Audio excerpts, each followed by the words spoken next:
Bonjour, David. Bonjour, maman.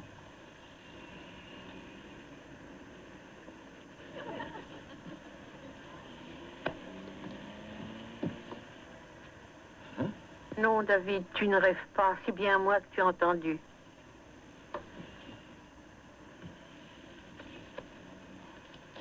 Non, mon fils, non, pas sur les sièges arrière, ici même. Allons, ne reste pas les yeux écarquillés, la bouche ouverte, dis-moi bonjour. Bonjour, maman.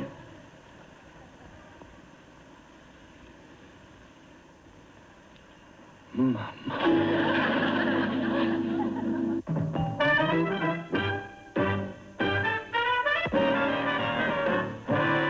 Ça peut arriver à n'importe qui de revivre après sa mort, de se changer en petite souris ou en gros alligator.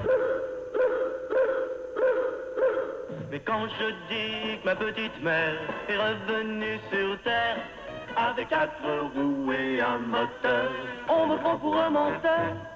Et elle roule, elle fait au moins du 15 à l'heure, même si c'est un vieux modèle, on dirait qu'elle a des ailes. Elle est partout, elle a un tour de roue, elle m'emmène n'importe où. Ma mère à moteur, ma mère à moteur.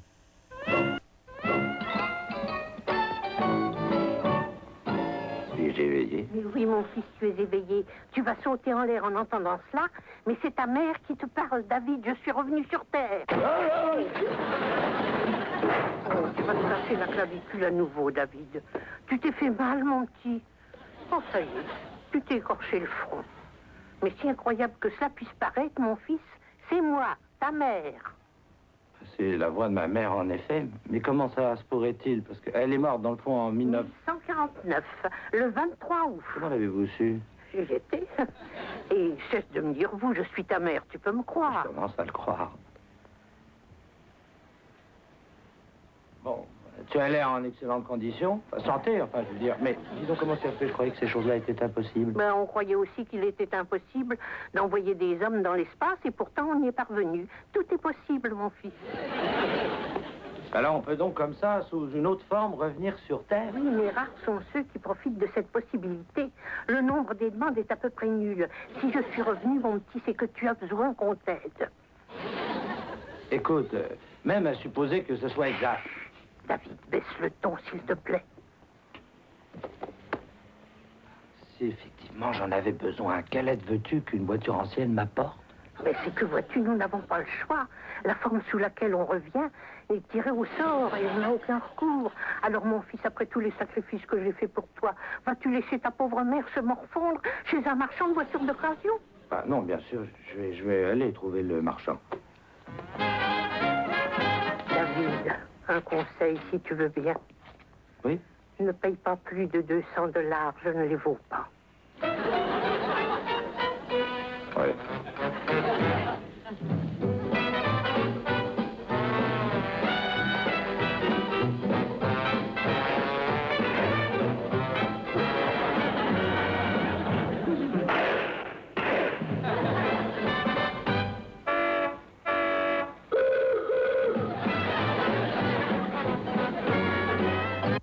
Ta tête te fait mal.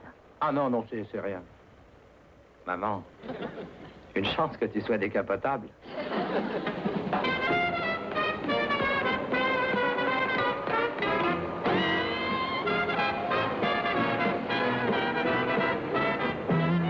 Que cette ville a changé. Oh, je n'en reviens pas. Toutes ces vapeurs descendent. Et sans vouloir te peiner, tu n'arranges pas les choses. Change ta vitesse. Oh non, mon pauvre enfant, que tu es Ah non, brutal. je te demande pardon. Tu souffres? Mais seulement quand tu accélères. Maman! Moi, je voulais tourner à gauche, enfin. Je sais, mais je préférerais que nous répétions un peu avant de rentrer. Ah, pourquoi? Je sais passer les vitesses, non? Non, je veux dire que nous mettions au point ce que tu vas dire à ta femme. J'ai une idée. Pourquoi ne pas lui expliquer que mon moteur seul vaut 2 fois ce que tu as payé pour m'avoir? Barbara, mon chéri, dirais-tu, te rends-tu compte que le moteur seul vaut 2 fois le prix de toute la voiture? Mais je peux pas faire ça, non. Et pourquoi, s'il te plaît? Parce que c'est pas la vérité, voilà pourquoi. La vérité, juste ciel. Oh! Mais jamais ne te croira. Pense au bonheur de ton ménage, David. Et mens, mon enfant, mens. Bon. Allez, si je veux pas mentir, enfin. Non, écoute, si je peux me vanter de connaître quelqu'un, de vraiment le connaître, enfin, je veux dire, c'est ma propre femme. Tu ne me connais pas du tout si tu t'es imaginé que je voudrais ce vieux taco à la place d'une voiture familiale. Qu'est-ce que t'en fous? Tu t'es cogné la tête? Ah, c'est exact, je me suis cogné contre la voiture. Donne-moi une raison valable, une seule, tu entends, pour avoir acheté ce vieux tas de ferraille. Non, non, non, ne dis rien, je vais te le dire. Elle était si solitaire et décrépite dans son coin qu'elle t'a presque supplié de l'acheter, n'est-ce pas? Oh, Barbara, c'est exactement ce qui s'est passé. Barbara, Randy, Cindy, vous allez être surpris de ce que je vais vous dire. Cette voiture que vous voyez là, cette voiture m'a parlé. Et puis, elle a supplié de l'acheter et de la ramener. Il faut vous dire que cette voiture n'est pas ordinaire. C'est ma mère.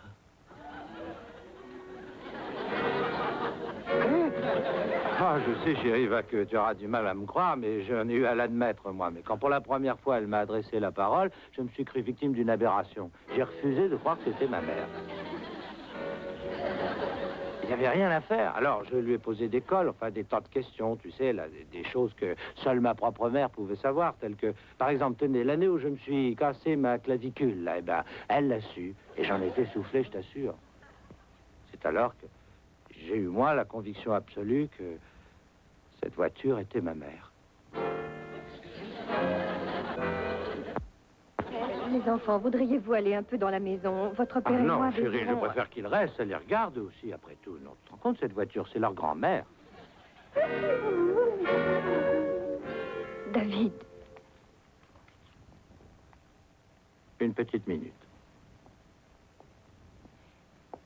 depuis quand as-tu la conviction que cette voiture est ta mère? Est-ce après ou avant t'être heurté la tête? Après, mais où est le rapport? Une fois t'être cogné, la voiture s'est mise à parler. Elle a dit des mots, tu es sûr? Oui, des mots, comme on en dit. C'était facile à comprendre. Des phrases claires, extrêmement faciles. Mais elle aurait pu parler une langue étrangère. Et pourquoi voudrais-tu que cette voiture parle javanais ou chinois? Ah, parce que les autres sont polyglottes, sans doute. Toutes les voitures ne parlent pas. Aucune automobile ne parle. Oh, chérie, voilà, c'est tout ce que je voulais te faire dire. Tout à fait d'accord. Aucune n'a la parole, à l'exception de celle-ci qui parle. Alors là, un vrai moulin. Bon, alors, qu'est-ce que vous en diriez maintenant? Si on allait tous faire un petit tour, hein? Allez, allez, voyons, pas devant les enfants. Dis donc, mes biquets, je vous emmène en voiture faire une petite balade. Moi, il faut que je reste à la maison parce que j'ai mes leçons à prendre. Et j'ai pas fini mon problème. Barbara, écoute. Toi aussi? Bon, alors l'affaire est entendue et mettons que je n'ai rien dit. Barbara, je te fais remarquer que le moteur seul vaut le double du prix que j'ai payé cette voiture. Tu ne crois tout de même pas que cet horrible taco est ta mère? Non, David, c'était une de tes plaisanteries, c'est ça? Ah oui, non, c'est ça, c'était pour rire. Hein. Tu crois que ce sont des choses à dire devant les enfants? D'accord, j'ai eu tort, c'était d'un goût très douteux et je regrette de te l'avoir dit. Oh, tu m'as fait si peur. Non, je suis vraiment désolé. Bon, alors tout est arrangé, redevenu normal. Pas tout à fait. Jusqu'à nouvel ordre, je refuse de te parler. Et à ta place, je ne laisserai pas cette voiture où elle est. J'attends le chiffonnier. Je me permets de te faire remarquer que je te l'avais bien dit. Faut à qui, pas la mienne. Pourquoi n'as-tu rien dit quand Barbara était là? Elle croit de ma part à une sinistre plaisanterie. C'est pas tellement l'argent, mais tu verras que ce soir, je coucherai dans le salon. Tout ce que tu avais à dire, c'était « Ça va aujourd'hui, Barbara ?» ou « Bonjour », enfin, c'est tout. C'est ça, que je dise seulement bonjour, et me voilà cataloguer la voiture qui parle. Et on m'exhibera partout comme un phénomène. Non. Et ma seconde vie deviendra un véritable enfer. Oh, très peu pour moi. Non, je m'y refuse absolument. Oui, mais je ne le permettrai pas, voyons, maman. Merci, mon fils, mais tu n'y pourrais rien. Alors, tu refuses de parler? Sauf à toi, David. Je ne parlerai qu'à toi seul. Bien.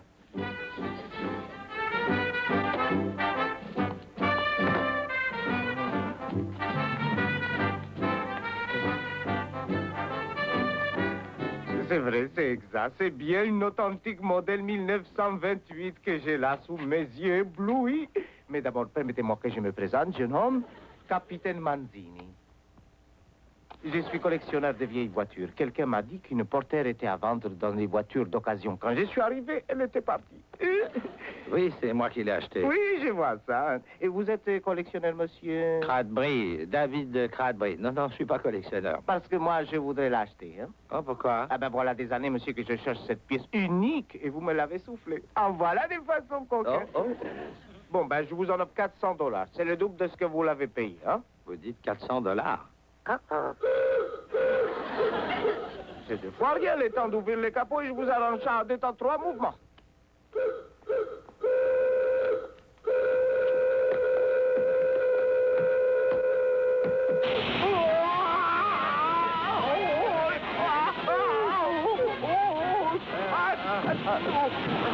Oh là! Oh mon... Zoom! Et j'ai déjà de ma vie reçu des décharges de 6 volts, mais jamais comme celle-là. Ce n'est pas une voiture ordinaire, capitaine. Ah, je sais, c'est ce que j'étais en train de vous dire avant qu'elle nous interrompe d'une façon si mal élevée. Je regrette beaucoup, mais je ne suis pas décidé à vendre. Vous voulez rire, je pense, hein? Crapouillot, écoutez. Cradbury. Oui, Crapouille. Et je suis amoureux de cette voiture. Elle a sa place dans ma magnifique collection. Je vous en offre $500, monsieur Cracovie. Hein? Cradbury. Mais je ne vends pas, je vous l'ai déjà dit. Et moi, je suis prêt à vous en offrir davantage. Vous ne refuserez pas $500. Bon, c'est bon, disons 600 cramoisis. Cradbury, non, mais c'est pas une affaire d'argent, je vous assure, capitaine. Oh, je connais la musique, mais j'ai de très jolies paroles. Hein? 680, $700, 750. Alors, je regrette, capitaine. Sans rancune, j'espère. On s'y avec beaucoup de tranquille. Ah, vous venez de vous faire un ennemi, crapaud. Cradbury. Je m'en prie. Quel homme vivrait en paix avec lui-même s'il avait vendu sa mère? Bon, j'ai failli à ma promesse, mais je vais être obligé de... Tu vas la vendre? Je te répète que je refuse. Allez, viens. C'est où ça? Jusqu'au garage. Tu l'écouteras derrière la porte pendant que je lui parlerai. Oh, voilà ta folie qui te reprend. Oh, David, c'est absolument ridicule. Tu vas rester ici. Oui, tu vas rester ici. Tu vas écouter. Eh oui, bien sûr. Tu vas te sentir toute bête quand tu nous auras entendus tous les deux parler. Maman, je voulais te dire un petit bonsoir. Bonne nuit. Déjà en train de dormir? Maman. Maman, réveille-toi. Il fait chaud ce soir, tu trouves pas, non? Qu'est-ce que tu dirais d'un verre d'eau bien froide? Et si je remplissais ton radiateur de bon café glacé, hein? Tu ne devrais pas essayer de me berner, David. Comment as-tu deviné qu'elle était là? Ben, je l'ai vue dans mon rétroviseur. Combien de fois devrais-je te le dire, David? Pas de témoins oculaires. Je ne veux pas finir dans une exposition. Je le répète, pas de parquet bien ciré, de gencives des visages. Je suis malade, rien qu'y penser. Non, je ne parlerai pas, je ne parlerai pas.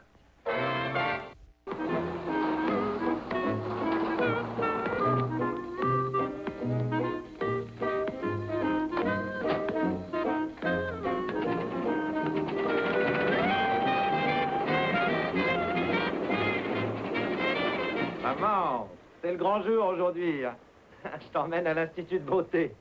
Du shampoing d'abord, et puis après, nettoyage, peinture et révision. Oh, je suis folle de joie. Oh, Qu'est-ce qui se passe? jette un coup d'œil dans mon rétroviseur. Ah ben oui, je vais regarder.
Ça peut arriver à n'importe qui de revivre après sa mort, de se changer en petite souris ou en gros alligator. Mais quand je dis que ma petite mère est revenue sur terre avec 4 roues et un moteur, on me prend pour un menteur. Et elle roule, elle fait au moins du 15 à l'heure, même si c'est un vieux modèle, on dirait qu'elle a des ailes. Elle est partout, elle a tour de roue, elle m'emmène n'importe où. Ma mère à moteur, ma mère à moteur. Maman, tu es magnifique. Oh, David, je me sens à nouveau jeune et belle. Merci.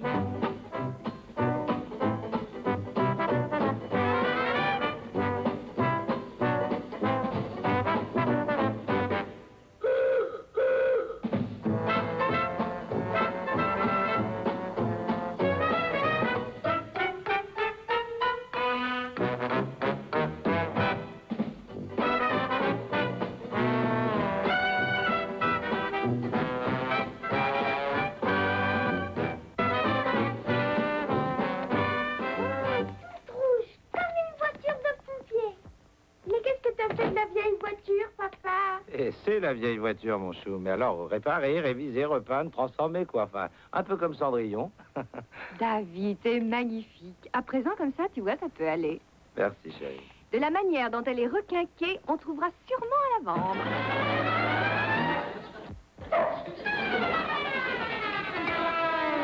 Vendu! Ah! Madame Crabajou.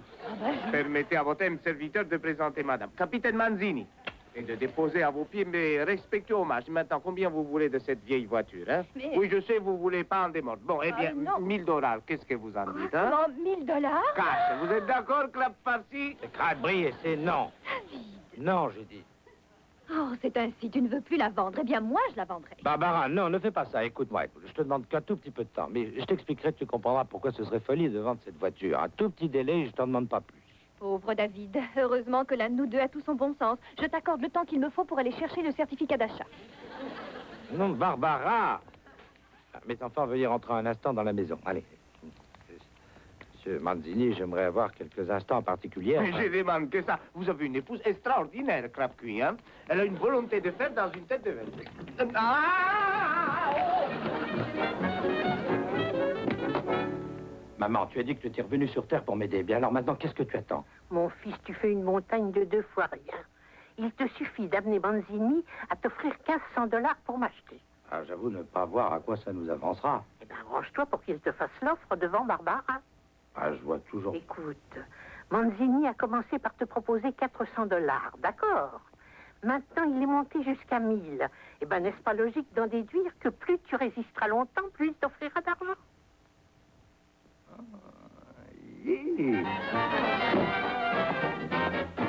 Capitaine, offrez-moi 1500 $ de cette voiture. Ah, vous êtes bien gourmand, monsieur Crabpingre. Cradbury, 1500 $, c'est mon dernier prix. Mais c'est une véritable coupe-gorge, mon ami, qu'est votre garage. Très bien, ouvrez la porte, voilà vos 1500. Ah non, non, pas ici, c'est devant ma femme qu'il faut me les offrir. Devant votre femme? Et c'est moi le dindon de la force. Barbara, je viens d'avoir une idée. Oh, j'en ai une meilleure. Où est le capitaine Manzini? Écoute, Barbara, le capitaine Manzini a d'abord offert pour cette voiture 400 $. Ensuite, il est revenu à la charge pour nous offrir 1 millier de dollars. N'est-il pas logique d'en déduire que plus nous résisterons longtemps, plus il nous proposera l'argent? Qu'est-ce que tu veux parier qu'il montera jusqu'à 1500 $? Oh, il n'ira jamais si loin. Je te parie qu'il dira oui. Et il dira non. Il dira oui. Il dira non. Il dit oui.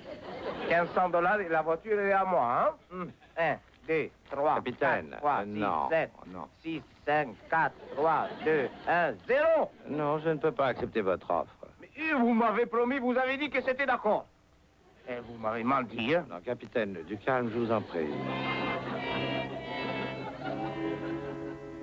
Vous êtes vachement flûté, crapulé. Je vous ai dit Cradbury. Peu importe, hein. Vous m'avez pas fini avec le capitaine Manzini.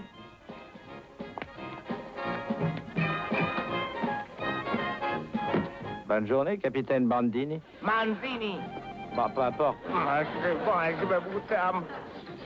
Ça s'est passé exactement comme tu l'avais prévu. Oui, Depuis quand es-tu si astucieux et si retors? depuis que je possède cette voiture.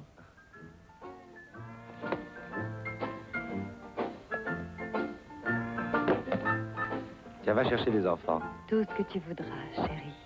Je vous emmène tous goûter dans un endroit où toute la famille pourra être réunie. Tout le monde.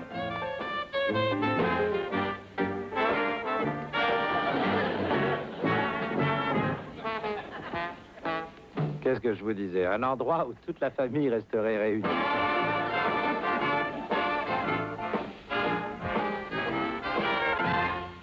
Mais que je t'ai bien aidé à résoudre le problème Manzini. Oui, mais sans vouloir te faire de peine, il n'y aurait pas eu de problème Manzini si tu n'étais pas revenu sur Terre, soi-disant, pour m'aider. Mais ce n'est que le commencement, Ah oui? bien sûr. N'est-ce pas le devoir de toute mère d'aider son enfant? Oh, mon chéri, merci pour cette belle journée. Je ne pouvais pas inaugurer ma seconde existence de façon plus satisfaisante. Sois la bienvenue, maman. Oh, David, quelle fleur magnifique.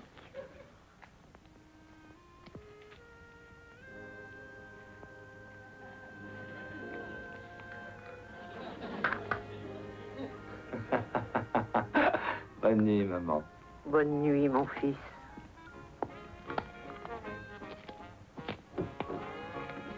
Ce fut une longue journée, mais si belle.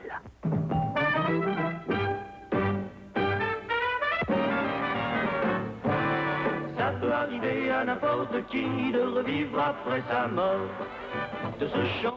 Pour favoriser la recherche sur les maladies infantiles, ce soir 20h en direct du Centre Claude Robillard, retrouvez Mario Pelcha, Mitsu, le duo Ashford and Simpson, Patrick Normand, Michael Winslow, Michel Pagliaro et plusieurs autres, au 13e Téléthon des Étoiles animé par Serge Laprade et Suzanne Desautels. Dans un instant, Le Vagabond. On dirait qu'elle a des ailes. Elle est partout, elle a tour de roue. Elle m'emmène n'importe où. Ma mère à moteur, ma mère à moteur.